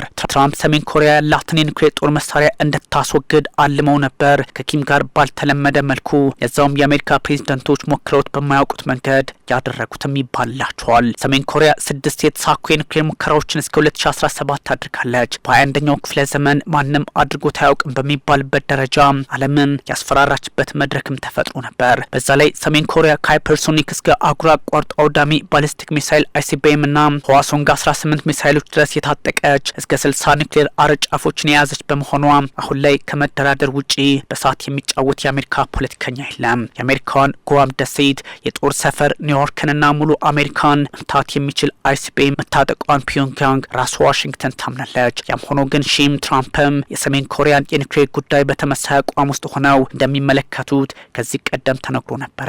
ትራምፕ 40 ሰዓታት ቆይታቸው ይህኑ አረጋግጠዋል ተብሏል። በእርግጥ 1416 ኪሎ ሜትሮችን ድንበር ቻይና ከሰሜን ኮሪያ ጋር በመጋራቷ የኒውክሌር ጉዳይ ስጋት ላይ ሆንባት አይችልም። ቤጂንግ ከሩሲያ ከፓኪስታን፣ ህንድና ሰሜን ኮሪያ ጋር ድንበር የምትጋራ ሁሉም ደግሞ ኒውክሌር የታጠቁ መሆናቸው እዛው አካባቢ ጥንቃቄ ሊኖራት እንደሚገባም ያሳያል። ግማሹ የዓለም ኒውክሌር ጦር መሳሪያ ያለው እዛው አካባቢ ነው። ምንም እንኳን ዓለም አቀፉ ማዕቀብ ዋጋ ቢያስከፍላትም ፒዮንግያንግ አሁን ላይ የአቶሚክ ቦምብ ትጥቅ ሁኔታዋን ያጠናከረች ቀጥላለች። ኪም በጦር መሳሪያ ደረጃ ላይ ያለ ጣቢያን ከሰዓታት በፊት መጎብኘታቸውም ይህኑ ያስረግጣል። መከበር በጦር መሳሪያ ወይም በራስ መቆም ጁሼ የሰሜን ኮሪያ አቋም እየሆነ መጥቷል። ሰሜን ኮሪያ ኒውክሌር ታጣቂ አገር የሚል ስም ተሰጥቷት እንደ አንድ ባለ ኒውክሌር ጉልበት አገር መቆጠር ሊኖርባት ይችል ይሆናል እንጂ አቶሚክ ቦምብን ለማክሸፍ ጊዜው አልፎበታል። ቻይና የሰሜን ኮሪያ የኢኮኖሚ እስትንፋስ ተደርጋም ትወሰዳለች። የፒዮንግያንግ የውጭ ንግድ እስከ 80% ወደ ቤጂንግ ነው። የትራምፕ የጦርነት የውጭ ፖሊሲ አካሄድ በኢራን በቬንዙዌላና በኪዩባ እያደረጉት ያለው ዋሽንግተን እንደ ጠባጫሪ ሃርድ ዲፕሎማሲ ውስጥ ያለች ሆና እንድትቆጠር ማድረጉ፣ ቻይና ደግሞ በለስላሳ ሶፍት ዲፕሎማሲ ውስጥ ስራ ላይ መሆኗ ሁኔታዎች ለሺ ጂንፒንግ በጎ አጋጣሚ የሆኑ መምጣታቸውን አመላክቶላቸዋል። ፕሬዚዳንት ሺ ጂንፒንግ ከጃፓን ጋርና በደቡብ የቻይና ባህር እንዲሁም በታይዋን ፖለቲካ ላይ ከምዕራቡ ጋር ሰጣ ገባ ውስጥ ናቸው። በዚህ ሰዓት ወደ ሰሜን ኮሪያ ማምራት የሚሰጠው ወታደራዊ ትርጓሜ ጭምር ነው። በዛ ላይ ከ52% በላይ የምድርን ክፍል የሚያካልለው የአሜሪካ ኢንዶ ፓሲፊክ እዝ ከፍተኛ ወታደራዊ ግፊት ቀጠናው ላይ እያየለ መምጣቱ ቤጂንግ ብርቱ አጋር ፍለጋ ላይ እንደሆነች ምስክርም ያደርገዋል። የፕሬዚዳንት ሺ ጂንፒንግ ጉዞ የሁለቱ አገራት የ1961 የወዳጅነት ትብብርና መረዳዳት 65ኛ ዓመት ጋር የገጠመም ነው።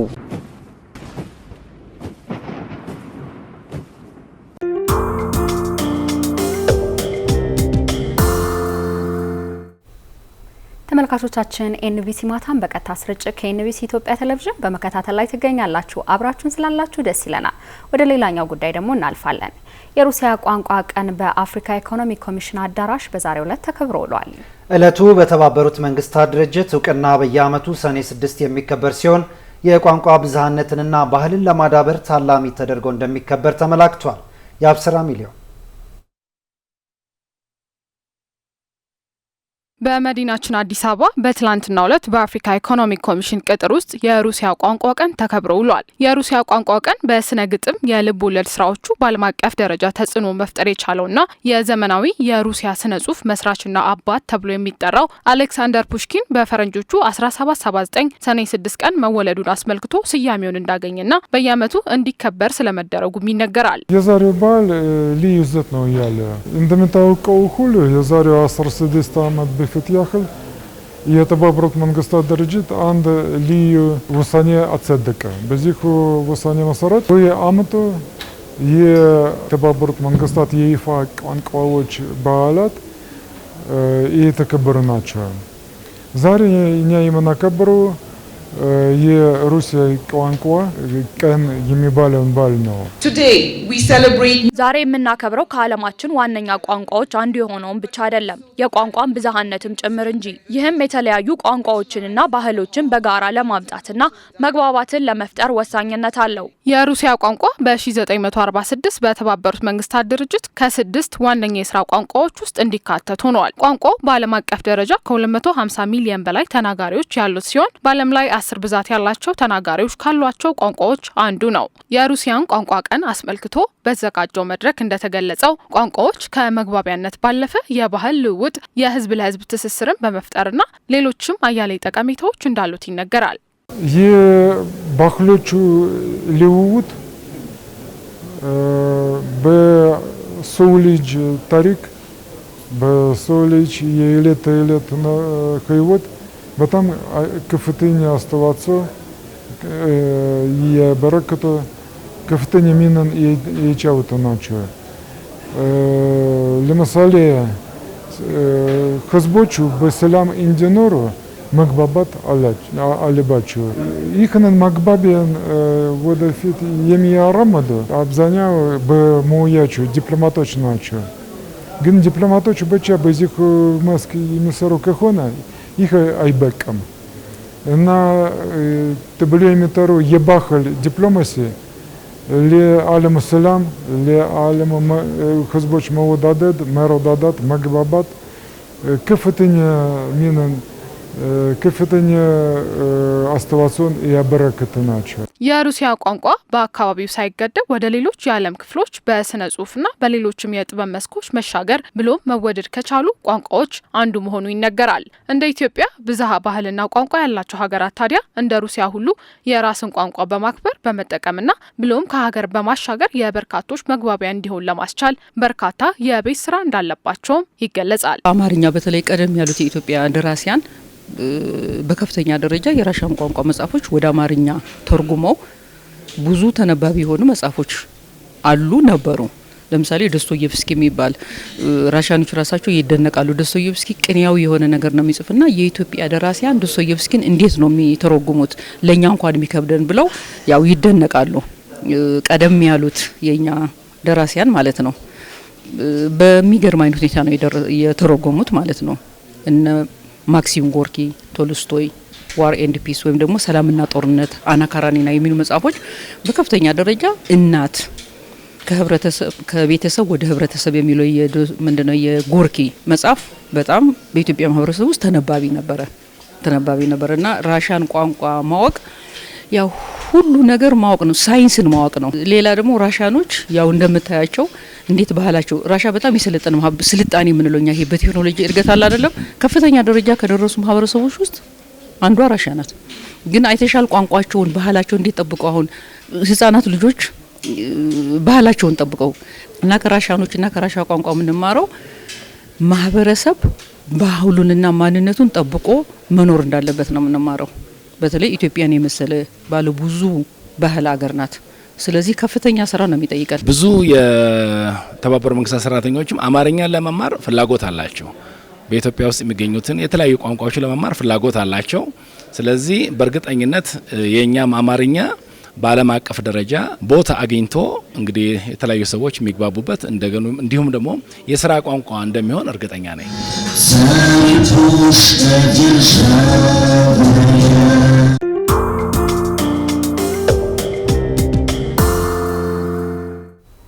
ክቡራን ተመልካቾች በመከታተል ላይ የምትገኙት የኤንቢሲ ማታ ነው። ከዚህ በመቀጠል ደግሞ አበይት ሀገራዊና ዓለም አቀፍ የቢዝነስ መረጃዎችን የምናጋራችሁ ይሆናል።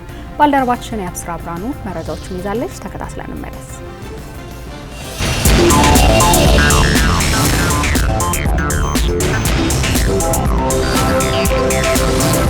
ጤና ይስጥልን እንደምቆይታችኋል ተመልካቾች። የቢዝነስ መረጃዎችን ወደ እናንተ የምናደርስበት ሰዓት ላይ ደርሰናል። የአብስራ ብርሃኑ መረጃዎቹን ወደ እናንተ በማድረስ አብራችሁ የምቆይ ይሆናል። በአማራ ክልል በከተሞች ከ200 ሺህ በላይ ለሚሆኑ ዜጎች የስራ ዕድል የፈጠሩ የልማት ፕሮጀክቶች ግንባታቸው እየተካሄደ መሆኑን የክልሉ የከተማና መሰረተ ልማት ቢሮ አስታወቀ። በክልሉ ከተሞችን ለኑሮና ለኢንቨስትመንት ምቹ ለማድረግ የሚያስችሉ ተግባራት እየተከወኑ መሆኑን ነው የቢሮ ኃላፊ ሞላ መላኩ የገለጹት። ለዚህም በተለያዩ ከተሞች ከ8.6 ቢሊዮን ብር የሚበልጥ ወጪ የመሰረተ ልማት ፕሮጀክቶች ግንባታ እየተካሄደ መሆኑን ተናግረዋል። በከተሞቹ 1010 የልማት ፕሮጀክቶች ተነድፈው በቅንጅት እየተተገበሩ እንደሚገኙ ማመላክተዋል። የልማት ፕሮጀክቶቹ በከተማ አስተዳደሮች በጀትና በህብረተሰቡ ተሳትፎ ግንባታቸው እየተካሄደ መሆኑን ጠቁመው በፕሮጀክቶቹ ግንባታ ከ200 ሺህ ለሚበልጡ ወገኖች የስራ ዕድል መፈጠሩን ተናግረዋል። በተጠናቀቀው የምርት ዘመን በኦሮሚያ ክልል 16.9 ሚሊዮን ኩንታል አጠቃላይ የቡና ምርት መሰብሰቡን የክልሉ የግብርና ቢሮ አስታወቀ። በክልሉ የቡና ልማት በልዩ ኢኒሼቲቭ ተቀርጾ ወደ ስራ ከገባ ወዲህ የቡና ምርትና ምርታማነት በከፍተኛ ደረጃ እያደገ መምጣቱ የተገለጸ ሲሆን የቡና ልማቱ በስፋትና በዘመናዊ መልኩ መከወኑ የአርሶ አደሩን የኢኮኖሚ ተጠቃሚነት እያሳደገ መሆኑ ተመላክቷል። በተጨማሪም በግብርና ባለሙያዎች በመታገዝ የቡና ተክሎችን የመጎንደል ስራ በስፋት መከወን መቻሉም ተገልጿል። በዚህም በክልሉ በ2018 የምርት ዘመን 18 ሚሊዮን ኩንታል የቡና ምርት ለመሰብሰብ ታቅዶ በእስካሁኑ ሂደት 16.9 ሚሊዮን ኩንታል ምርት ማግኘት ተችሏልም ተብሏል። የአርሶ አደሩን የምርት ተጠቃሚነት ይበልጥ ለማሳደግና ህገወጥ ደላሎችን ለመከላከል ምርቱን ያለምንም ጣልቃ ገብነት በቀጥታ ወደ ማዕከላዊ ገበያ ለማቅረብ የሚያስችሉ ምቹ ሁኔታዎች እየተፈጠሩ መሆናቸውን በቢሮ የቡና ጥራትና ልማት ዳይሬክተር ታከለ ኃይለማርያም ገልጸዋል። ከውጭ ምንጮች ወዳገኘናቸው አጫጭር መረጃዎች ተሻገረን።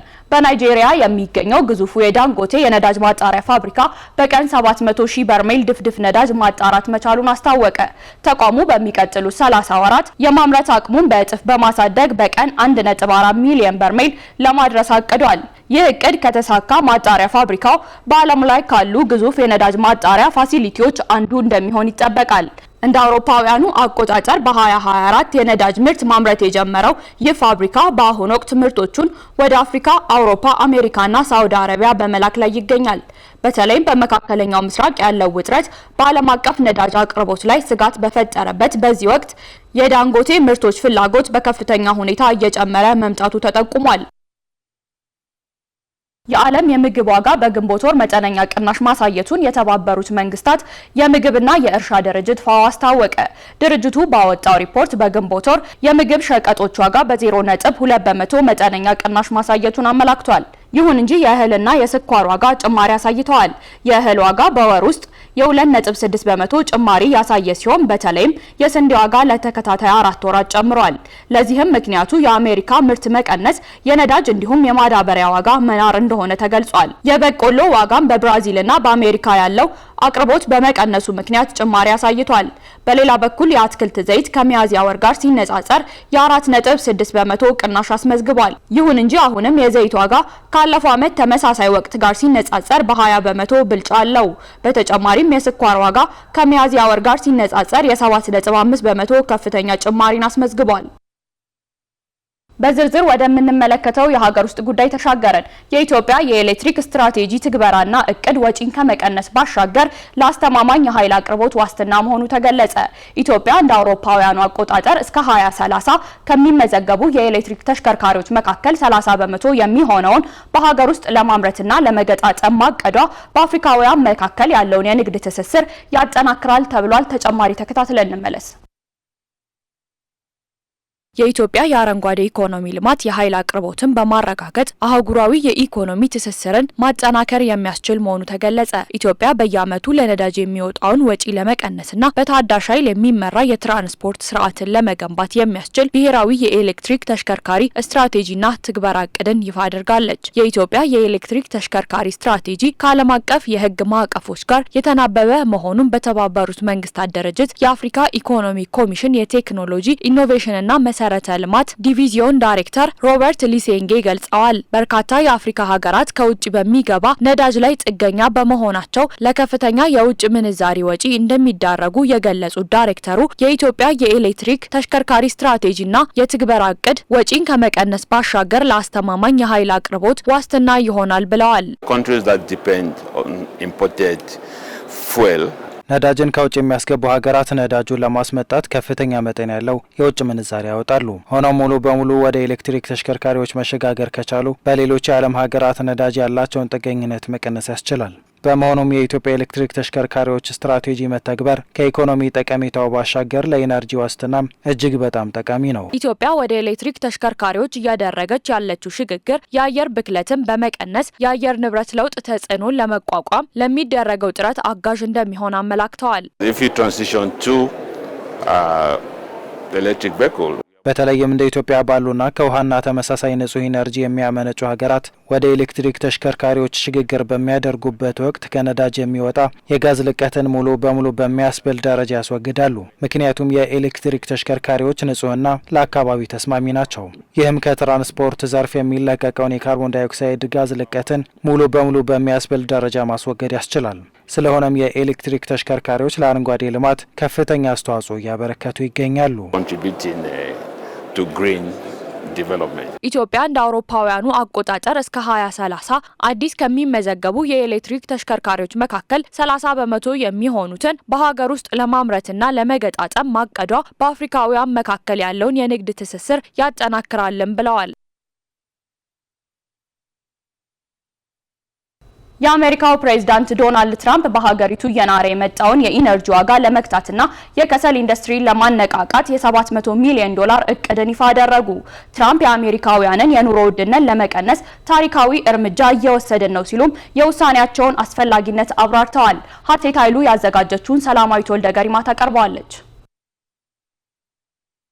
ዶናልድ ትራምፕ የ$700 ሚሊዮን የከሰል ድጋፍ ኢንቨስትመንት ይፋ አደረጉ። የአሜሪካው ፕሬዝዳንት ዶናልድ ትራምፕ ከኢራን ጋር ዳግም ከተቀሰቀሰው ጦርነት ማግስት በሀገሪቱ እየናረ የመጣውን የኤነርጂ ዋጋ ለመግታትና የከሰል ኢንዱስትሪውን ለማነቃቃት የ$700 ሚሊዮን እቅድ ይፋ አድርገዋል። ፕሬዝዳንቱ በዋይት ሀውስ በሰጡት መግለጫ ይህንን ግዙፍ የፋይናንስ ድጋፍ ተግባራዊ ለማድረግ የመከላከያ ምርት አዋጅን በስራ ላይ መዋላቸውን አስታውቀዋል። አዋጁ የአሜሪካ ፕሬዝዳንቶች ሀገራቸው በጦርነቱ ስትሆን የግል ፋብሪካዎችን ብሎም በጀትን በቀላሉ ለማዘዝ የሚያስችላቸው ሲሆን ትራምፕም ከኢራን ጋር የገቡትን ጦርነት ተከትሎ ይህንን የአስቸኳይ ጊዜ አዋጅ መጠቀማቸውን የተገለጸው በመደበኛው የፓርላማ ክርክርና የቢሮክራሲ ሰንሰለት በቀላሉ ለማለፍም ይህ የብሔራዊ ደህንነት ጉዳይ ነው በሚል የጦርነት ጊዜ አዋጅን ተጠቅመው $700 ሚሊዮን በቀጥታ ለከሰል ማውጫዎችና ማመንጫዎች እንዲውል መወሰናቸውን ቢቢሲ ዘግቧል። ትራምፕ የአሜሪካውያንን የኑሮ ውድነት ለመቀነስ ታሪካዊ እርምጃ እየወሰድን ነው ሲሉም የውሳኔያቸውን አስፈላጊነት አብራርተዋል። ከኢራን ጋር የተቀሰቀሰው ጦርነትና የዓለምን የነዳጅና ጋዝ አቅርቦት 1/5 ገደማ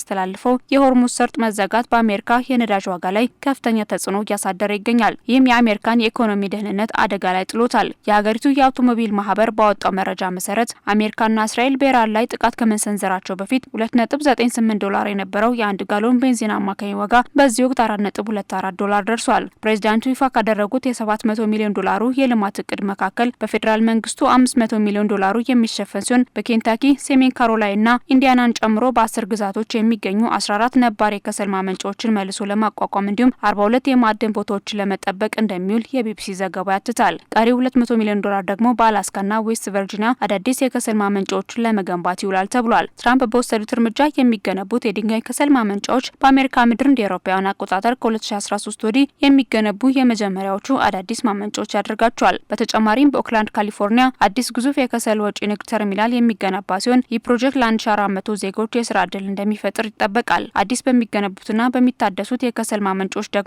በአጠቃላይ 14000 ገደማ ለሚሆኑ ዜጎች የስራ ዕድል እንደሚፈጥሩ ተገልጿል። እንደ ንፋስና ፀሐይ ያሉ ታዳሽ የኃይል ምንጮች አስተማማኝ የኃይል አቅርቦትን ለዜጎች ለማድረስ አዋጭ አይደሉም ብለው የሚያምኑት ትራምፕ የከሰል ድንጋይ ላይ መዋለ ንዋይን ፈሰስ ማድረግን ተመራጩ ኢንቨስትመንት እንደሆነ ያነሳሉ።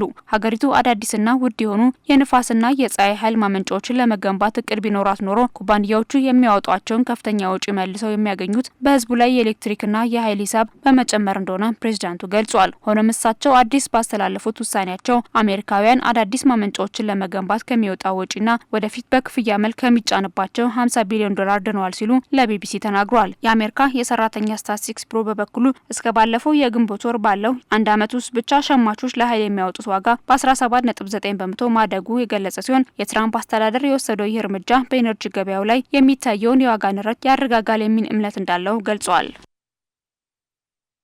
ለሰዓቱ የያዝናቸው የቢዝነስ መረጃዎች እነዚህን ይመስሉ ነበር። የአብስራ ብርሃኑ ዜናዎቹን ወደ እናንተ በማድረስ አብሬያችሁ ቆየሁ። መልካም ቆይታ።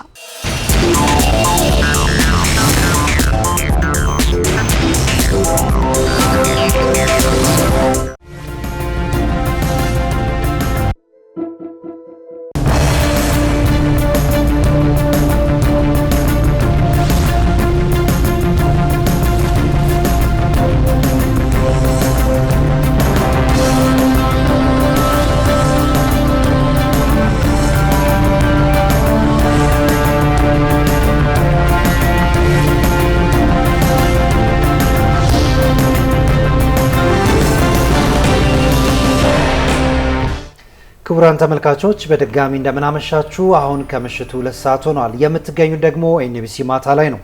በርካታ ሀገራዊና ዓለም አቀፍ ጉዳዮች በቀጥታ ስርጭት ወደ እናንተ ይደርሳሉ። የዕለቱን ዋና ዋና ጉዳዮች እንንገራችሁ። ጠቅላይ ሚኒስትር አብይ አህመድ የአዲስ አበባ የወንዞች ዳርቻ ልማት የወንዝ ዳርቻዎችን ከማስዋብ ያለፈ ፋይዳን የያዘ ፕሮጀክት ነው አሉ። ጠቅላይ ሚኒስትሩ በማህበራዊ ትስስር ገጻቸው ባሰፈሩ ጽሑፍ የፕሮጀክቶቹን አስፈላጊነት ልዩ የሚያደርገው ከፍ ያለ ኢኮኖሚያዊና ማህበራዊ ፋይዳ ስላላቸው ነው ብለዋል። ከእንጦጦ እስከ ፒኮክ እንዲሁም ከእንጦጦ እስከ ቀበና ባለው መስመር የሚከናወነው መጠነ ሰፊ የከተማ ትራንስፎርሜሽን ከወንዞቹ ባሻገር እስከ 50 ሜትር የሚዘልቅ መሆኑን ጠቅሰዋል። የአረንጓዴ ኮሪደሮችን፣ የህዝብ መሰብሰቢያ ቦታዎችን፣ የእግረኛ መንገዶችን፣ የመዝናኛ ስፍራዎችንና የንግድ ቦታዎችን ልማት ያካተተ መሆኑንና ከተማዋንም በእጅጉ የቀየረ እንደሆነም ጠቅላይ ሚኒስትር አብይ አህመድ ገልጸዋል።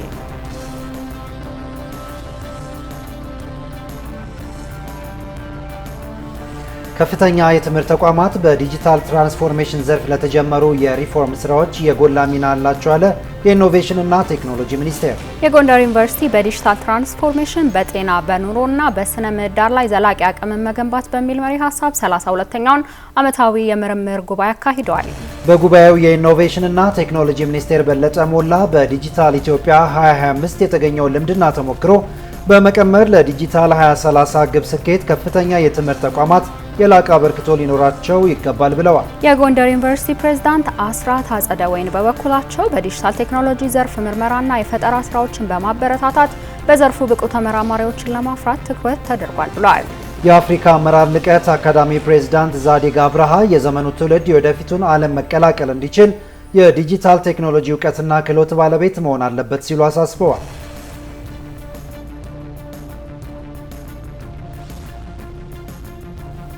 ሴቶች በሰባተኛው ጠቅላላ ምርጫ በመራጭነትና በታዛቢነት አበረታች ተሳትፎ አድርገዋል አለ የኢትዮጵያ ሴቶች ፌዴሬሽን። የኢትዮጵያ ሴቶች ፌዴሬሽን ዋና ዳይሬክተር ገነት ስዩም በሰባተኛው ጠቅላላ ምርጫ የነበረውን አጠቃላይ የድምፅ አሰጣጥ ሂደትን አስመልክቶ መግለጫ ሰጥተዋል። በመግለጫቸውም ሰባተኛው ጠቅላላ ምርጫ ሰላማዊና ዲሞክራሲያዊ ሆኖ እንዲጠናቀቅ ፌዴሬሽኑ የበኩሉን ድርሻ ተወጥቷል ብለዋል። የፌዴሬሽኑ አባላት በገለልተኝነት የታዛቢነት ሚናቸውን በአግባቡ እንደተወጡም ተናግረዋል። ከቀደሙት የምርጫዎች ሲነጻጸር የዘንድሮ ምርጫ የሴቶች ተሳትፎ መሻሻል የታየበት ነው ብለዋል።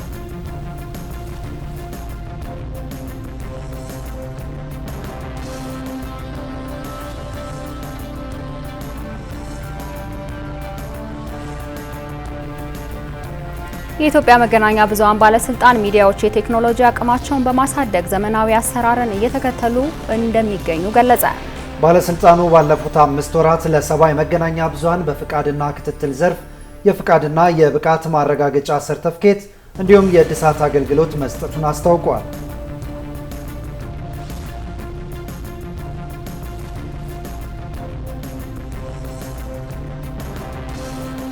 በሀገር አቀፍ ደረጃ ለረጅም ዓመታት የሰው ልጅን ክብር በማይመጥን መልኩ ሲከናወን የነበረው የፎረንሲክ ምርመራ አገልግሎትን የሚቀይር ማዕከል ወደ ስራ ገባ። በዳግማዊ ምኒልክ ሪፈራል ሆስፒታል ወደ ስራ የገባው ማዕከሉን የመረቁት የአዲስ አበባ ከንቲባ አዳነች አቤቤ ማዕከሉ በኢትዮጵያ የፍትህና የሕክምና ስርዓት አዲስ ምዕራፍ የከፈተ መሆኑን ተናግረዋል። ማዕከሉ ጠንካራ የፍትህ ስርዓትን ለማጠናከርና የተሟላ የአስክሬን ምርመራን ለማካሄድ እንዲሁም ለዘረመል ምርመራ የሚወጣውን የውጭ ምንዛሪ በከፍተኛ መጠን የሚያስቀር መሆኑን ገልጸዋል።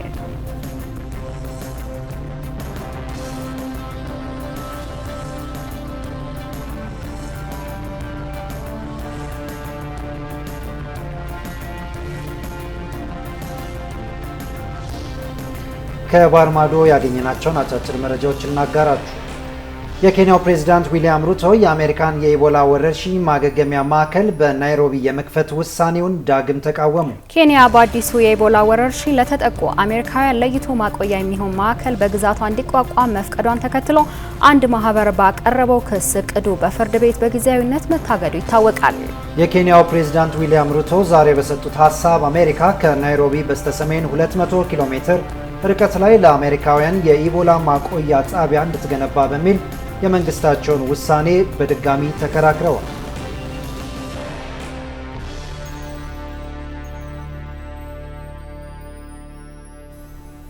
እስራኤል በርካታ የሐማስ አመራሮችን በጋዛ መግደሏን አስታወቀች። የእስራኤል ጦር ሰራዊትና የሀገር ውስጥ ደህንነት ተቋም ሺን ቤት ሌሊቱን በጋዛ በተካሄዱ ዘመቻዎች የሐማስ ጠቅላላ ደህንነት አገልግሎት የሚባለውን ኃይል ከፍተኛ አመራሮች መግደላቸውን አስታውቀዋል። የጋዛ ጠቅላላ ደህንነት አገልግሎት ኃይል በሐማስ ያለ ምስጢራዊ ቡድን ሲሆን ኃላፊነቱም የሐማስን መሪዎች መጠበቅና ድጋፍ መስጠት መሆኑን እስራኤል አስታውቃለች። በጥቃቱ የጠቅላላ ደህንነት ቡድን ምክትል አዛዥ ሐሳን ራባን ሐሳን ላባዳን ጨምሮ በርካታ የቡድኑ ባለስልጣናት መገደላቸው ተነግሯል።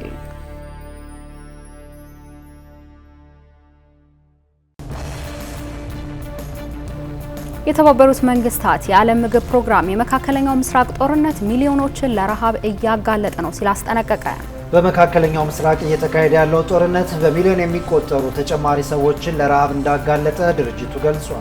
የነዳጅና የትራንስፖርት ዋጋ መናር የምግብና ዋጋ ውድ ሲያደርግ የተከሰተው የገንዘብ እጥረትም ድርጅቱ የሚያቀርበውን የምግብ እርዳታ እንዲቀንስ ማድረጉ ተነግሯል። በአፍጋኒስታን በሶማሊያና በስሪላንካ ያሉ ቤተሰቦች ክፉኛ ከተጎዱት መካከል ሲሆኑ በነዳጅና በምግብ ዋጋ መናር እንዲሁም በገቢ ማሽቆልቆልና በንግድ እንቅስቃሴ መቋረጥ ምክንያት ከፍተኛ ጫና እየደረሰባቸው መሆኑ ተገልጿል።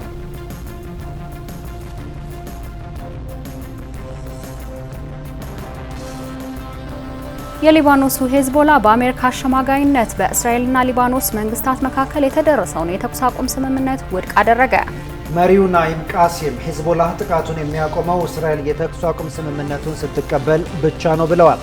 በሌላ በኩል የተኩስ አቁም ስምምነት ይፋ በተደረገ ማግስት የእስራኤል ጦር በደቡባዊ ሊባኖስ ጥቃት ፈጽመዋል። በሊባኖሱ ሄዝቦላና እስራኤል መካከል ግጭቱ መቀጠሉ የመካከለኛው ምስራቅ ውጥረትን እንደማይበርድ ማሳያ ሆኗል።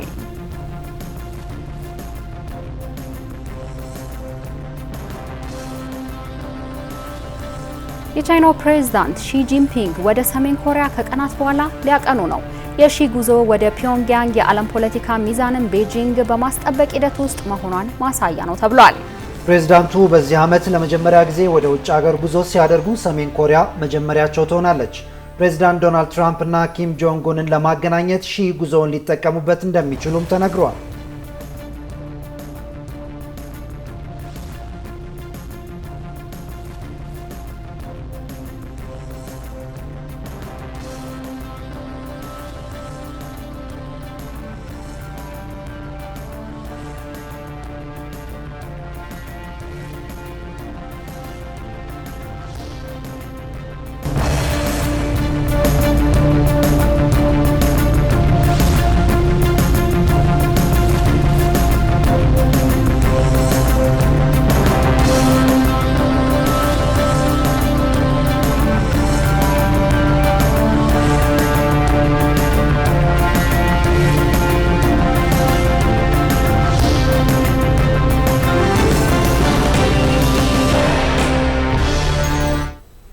ተመልካቾቻችን በዝርዝር ወደምንመለከተው የሀገር ውስጥ መረጃ ተመልሰናል።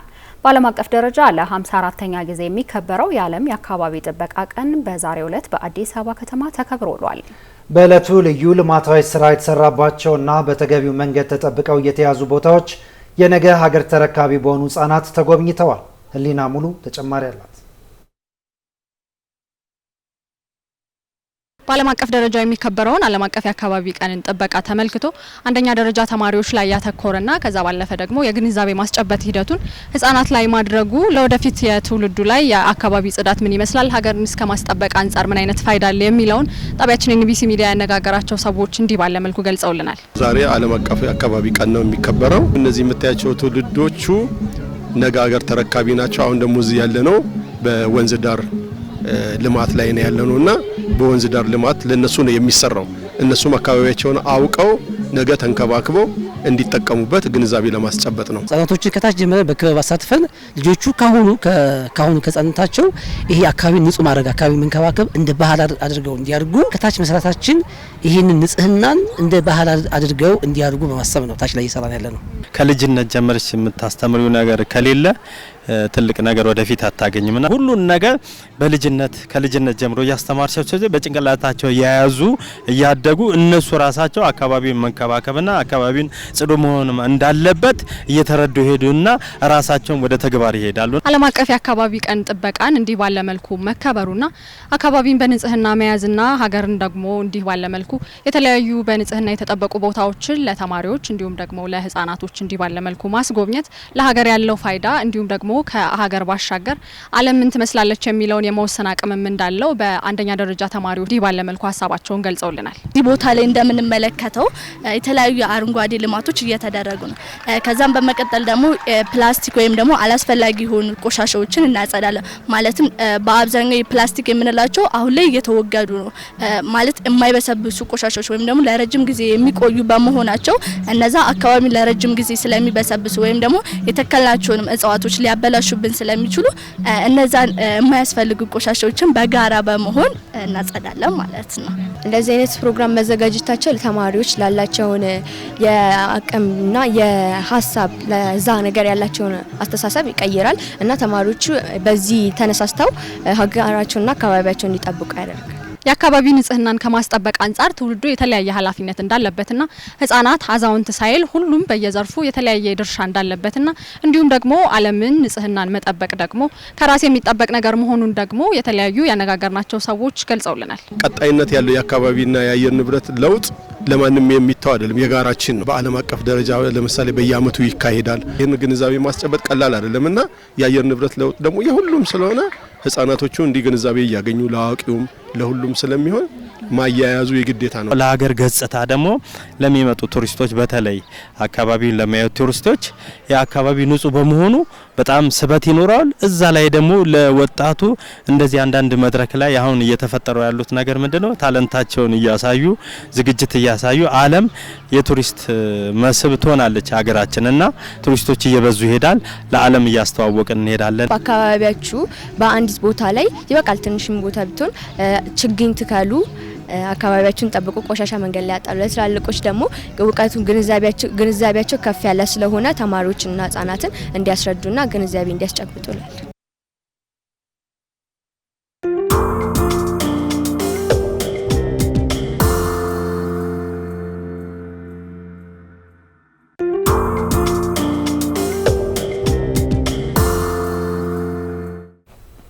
በሱዳን ያለው ጦርነት በዜጎች ላይ እጅግ አሳሳቢ ሁኔታን እየፈጠረ መሆኑ ተገለጸ። የሀገሪቱ ጦርነት ንጹሃንን እየገደለ የሰብአዊ መብትን እየገፈፈና ኢኮኖሚያዊ ጉዳትን እያስከተለ መሆኑን የሀገሪቱ የሲቪል ማህበራት ለሰላም ጥምረት ለኤንቢሲ ኢትዮጵያ የገለጹት። የሱዳንን ጦርነት ለማስቆምና ፖለቲካዊ መፍትሄ ላይ የሚመክር መድረክ በአዲስ አበባ ተካሂዷል። የምክክር ሂደቱን አስመልክቶ ተሳታፊ ቡድኑ ጋዜጣዊ መግለጫን ሰጥቷል። ቆንጂ ዘውዴ ተከታትላው ተከታዩን አሰናድታለች። በሱዳን ሰላም ለማስፈን የሚያስችል ምክክር በአዲስ አበባ ሲካሄድ ከርሟል። በምክክሩ የሱዳን ፖለቲካ ኃይሎችና የሲቪክ ማህበረሰብ ድርጅቶች ተሳትፈዋል። ምክክሩ በተባበሩት መንግስታት ድርጅት፣ በአፍሪካ ህብረት፣ በአረብ ሊግ፣ በኢጋድና በአውሮፓ ህብረት ድጋፍ የተደረገ መሆኑን ከጣቢያችን ኤንቢሲ ኢትዮጵያ ጋር ቆይታ ያደረጉት የምክክሩ ተሳታፊ ነግረውናል። consist of United Nations, African Union, Arab League, IGAD and the European Union collectively formed a mechanism called Quintet.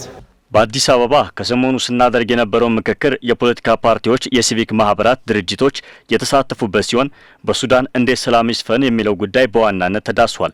ይህ ሂደት ቀጣይነት ያለው ሲሆን አጠቃላይ የፖለቲካ ሂደቱ ምን መሆን እንዳለበት በቀጣይ እንመክራለን። To bring them in order to agree on how to design a proper political process. የሰላም ፍኖተ ካርታን ያስቀመጠው የምክክር መድረክ የትኛውንም የሰላም አማራጭ ለማስቀመጥም ሆነ ፖለቲካዊ መፍትሄ ለመስጠት አሁን በሱዳን ያለው ጦርነት መቆም አለበት በሚል ከስምምነት መደረሱ ተገልጿል። Create a conducive environment for the political process to start. ዋናው ዓላማ ፖለቲካዊ መፍትሄ ማፈላለግ ነው። ይህ ለማድረግ ጦርነት መቆም አለበት። ጦርነት ሳይቆም ስለ ሰላም ማውራት አይቻልም። ለተጎዱ ዜጎች ድጋፍ ማቅረብም አይቻልም። መፍትሄዎች ላይ ለመምከር ህዝቡም ቁጭ ብሎ እንዲወያይ ጦርነት መቆም አለበት። ለዛ ነው የሰላም ፍኖተ ካርታ ያስፈልገን። So basically that's why we have a road map. አሁን በሱዳን ያለው ሁኔታ እጅግ አስከፊ ነው ያሉት የሀገሪቱ የሰላም አደራዳሪ ኃይሎች ተወካይ ጦርነቱ አሁንም እለት በእለት መቀጠሉን ገልጸዋል።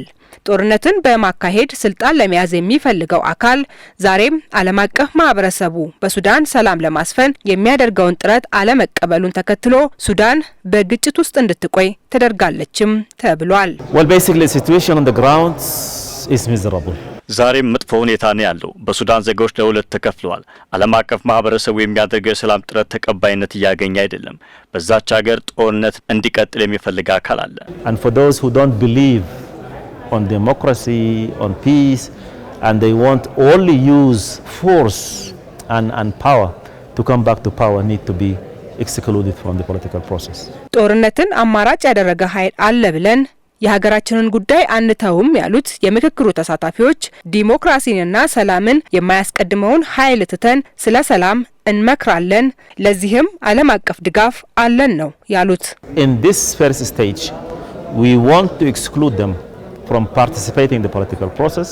ዓለም አቀፍ ድጋፍ ያለው የፖለቲካ ሂደትን ነው እያካሄድን ያለ ነው። የሀገሪቱን ኢኮኖሚና መንግስታዊ አገልግሎት ተቆጣጥሮ ጦርነትን ምርጫ ያደረገ አካል በዚህ የሰላም አማራጭ ላይ እየተሳተፈ አይደለም። ስለዚህ እኛ እዚህ የተገኘነው ግን መፍትሄዎችን ከማስቀመጥ ወደ ኋላ አንልም። International community fully behind the current mechanisms and funding and supporting the political process.